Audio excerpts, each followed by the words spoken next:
கட்டளைப்படி கிடைத்த வேதம் தொட்டணைப்பதே எனக்கு போதும்.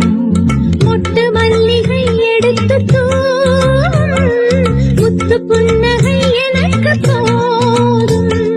ஒரு இறைவன் வரைந்த கதை